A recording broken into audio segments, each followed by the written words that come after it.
Alors bonjour à tous, j'espère que vous allez bien. Je fais une petite vidéo très rapide qui suit les deux vidéos que j'ai faites sur la géométrie dans l'espace pour vous proposer des premiers exos assez simples en application directe du cours. Donc je vous présente les énoncés, je vous donne très vite fait des pistes de résolution et je vous laisserai y réfléchir seul. Donc un premier énoncé, vous occupez pas du numéro de l'exercice, on s'en fiche. Donc premier énoncé ultra classique d'application des règles de base que je vous ai présentées.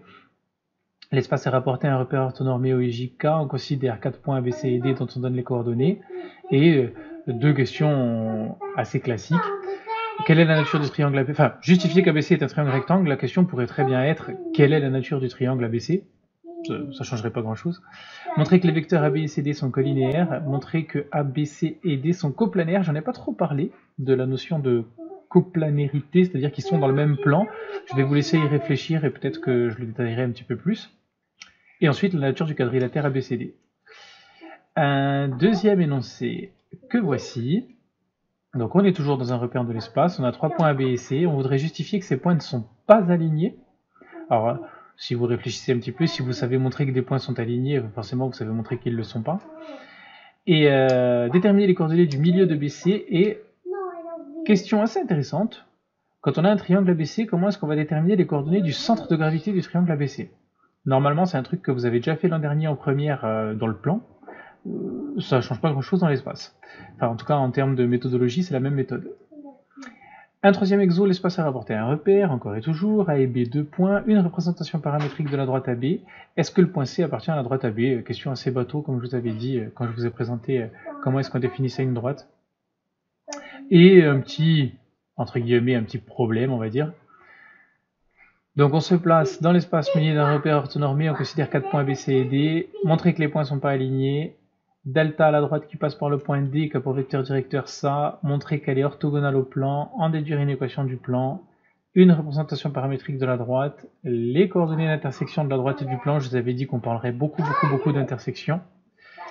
Deux plans P1 et P2 dont on donne les équations, démontrer qu'ils sont séquents, et vérifier que leur droite d'intersection est la droite qu'on nous donne. Et enfin, la droite D et le plan ABC sont séquents ou parallèles. Vous voyez, c'est toujours cette histoire de ces deux droites, ces deux plans, ce plan, cette droite, est-ce que c'est séquent, est-ce que c'est pas séquent, est-ce que c'est parallèle ou pas.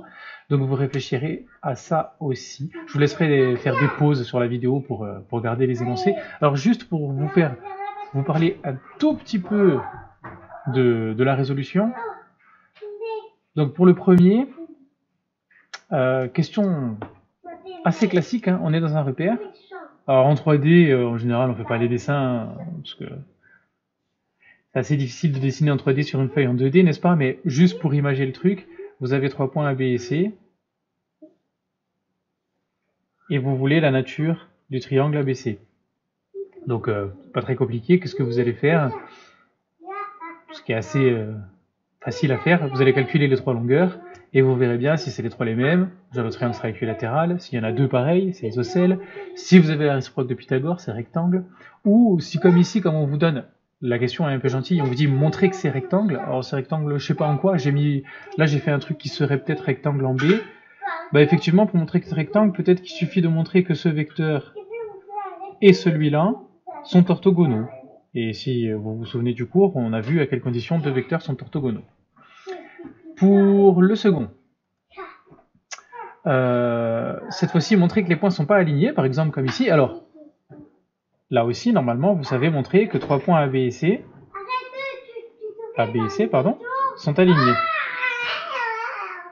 D'accord? Montrer que 3 points sont alignés, qu'est-ce que je fais? Ben, si ce vecteur et celui-là, par exemple AB et BC, sont collinéaires, bah, forcément, avec un point en commun, c'est que les points sont alignés.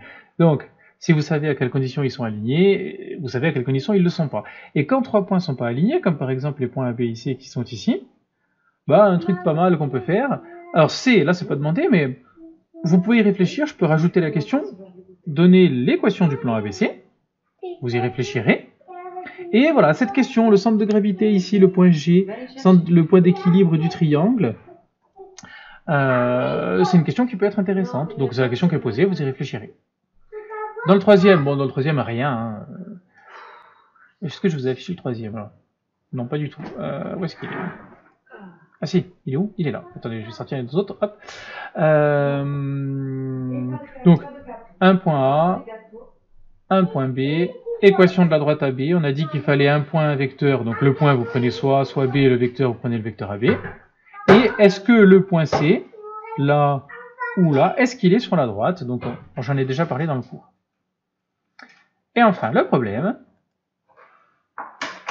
Donc, on est encore sur quelque chose de classique. Je suis dans un repère. J'ai 3 points A, B et C. Je montre qu'ils ne sont pas alignés.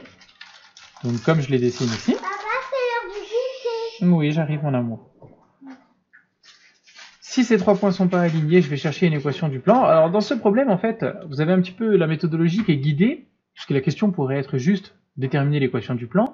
Mais je vous rappelle que pour avoir l'équation du plan, il faut un point. Bon, là, on en a 3, donc ok. Et il faut aussi ce vecteur Rn, là, qui est un vecteur normal du plan. Et je me dis que si j'arrive à déterminer l'équation d'une droite delta, ce que ça s'appelle delta, ouais, qui serait perpendiculaire au plan, c'est-à-dire qu'en fait la droite delta elle serait comme ça, ben, vous comprenez bien que cette droite delta, un vecteur directeur de cette droite, forcément, c'est aussi un vecteur normal du plan. Donc, ça peut être une piste. Et après, donc, point d'intersection de la droite du plan, le point qui serait là. Si j'ai un plan P1 et un plan P2, donc ça c'est P2, ça c'est P1, quelle est leur intersection, c'est-à-dire la droite qui est ici. Et après, si j'ai deux droites, enfin bref, toutes les histoires d'intersection dont je vous avais parlé dans le cours. Donc ça serait bien que vous réfléchissiez à tous ces exos, enfin ces 4 exos, ces 3 exos et ce mini-problème, on va dire. Si vous avez des questions, vous n'hésitez pas, vous les mettez en commentaire, ou vous m'envoyez un message si vous avez mon numéro.